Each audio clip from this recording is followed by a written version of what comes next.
This is Dan from Everyday Tool Reviews. This is my review of the Crkt m16 knife Zytel grips. This is the kind of a standard knife that you would find at like Walmart, and they do sell them at Walmart for pretty cheap, 15-20 bucks. We'll get you one of these. I think this one's a little bit higher up just because it's a Tonto point with the serrations. I forgot the price I spent on it. The knife has, let's just go over some features and then we'll get into really what the knife is. It's a 3 3-inch blade, I think. This one's the Tonto point with serrations, black coated blade, Zytel grips, auto lock system for the locking mechanism, which I'll go over, flipper design for open, also a thumb stud. Not a flow-through construction completely. There's a Zytel filled-in piece down there, and steel liners. This is, I think, AUS 8 or 440C. I don't remember exactly what the steel is on this. All I know is it's hard to sharpen. So those are just some quick specs. It does have a pocket clip, but it kind of fell off on mine, and it is not rotatable anywhere. It is a flipper design, fast and kind of addicting to open and close and use and use and use. Yeah, we use it a lot. I use it a lot, really, and I'm looking at actually selling this to a friend of mine just because I don't like it anymore, and I'm looking at purchasing actually the newest addition to the Spyderco series, the Resilience. So this knife overall has is mainly an EDC knife. Comparatively, I would compare it to a similar knife, the Crkt Chill, and especially in the price range. I'm going to do some comparison between the two of these.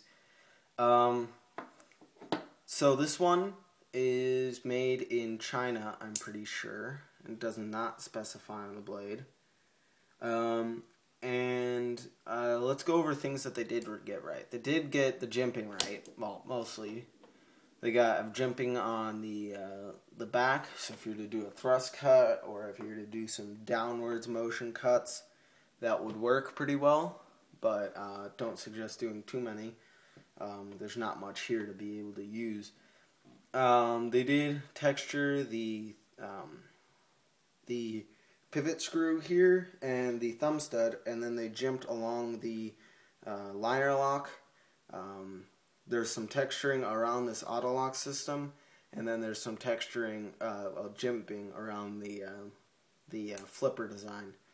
Other than that, there's not much more jimping on here. No, actually, if you look at it, these grooves all along the back were my very much freehand. Didn't take me too long jimping along the entire back because I wanted to be able to come up and clasp at the front and be able to do some really tough shortcuts if I'm carving with this. Because I probably will carve with this a little bit, and I just poked myself and I didn't get any blood out. Wow. I haven't used this one too much just because I liked it for a while, and then I just started to not like it just because it just had some problems. It was pretty sharp when I got it, and it's now starting to, its edge is just diminishing every single time I decide to cut anything with it. This Tonto point blade, though, is good for one thing. If you stick it on a piece of paper and then pull, you'll actually get a pretty good cut compared to like a blade like this. You do the same thing and you get not as fine of a cut. This is more consistent because it's got a piercing and cutting edge right there. Well, that one wasn't very consistent, but Tonto points are good for larger blades. I hope people understand that. It does look cool, some people think, and it does. I like it, but it's only better for larger knives. And when I say larger, I'm talking in the 4.5-inch to sheath knife variation. Same with serrations. You need a bigger blade to actually be able to use any serrations, unless you have a fully serrated knife, which I might try to pick up one of these days, or in a couple years from now, or a year, a fully serrated. And in fact, I found a black bladed, fully serrated Tenacious that looks pretty cool. But serrations only go so far. When you don't have that much, there's not that much to use, and then you've ruined the rest of the blade. A good example of a problem with that would be the Benchmade H&K. I forgot the name of it. I think it's the Ally or something like that. If you look at that, that's like a 2 1/3 or 3/4 inch blade. It's about the same size as this, actually. And I like that knife better than this, but that one has half serrated, half non-serrated. It's the combo edge, and it's not very useful because there's not much blade length to use, and there's not much serrations to use. I'm gonna check my time real quick. I'm doing really good. There's not much more to talk about with this knife except for there's some major flaws as in these liner locks, and the Zytel grip doesn't feel that strong, and you can actually almost touch the liners together when it's open, and not that great of a knife. And I told you guys about the pocket clip. That wasn't even with some hard use.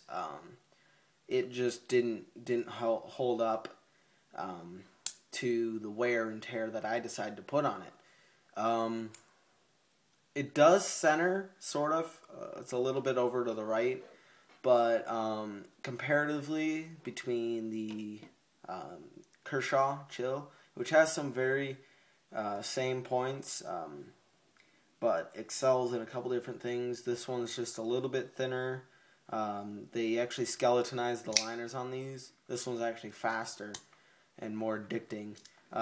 This one actually has a better steel, 8CR13 MOV versus AUS 8. I have to say, in my opinion, not by stats or anything, is the 8CR13 MOV steel is much a better, definitely a better steel to me than this AUS 8, just because AUS 8 just tends to be too tough compared to, and yes, a knife can be too tough. That just means you can't sharpen it, and it doesn't want to work with you, and it doesn't, there's a happy medium in knife steels.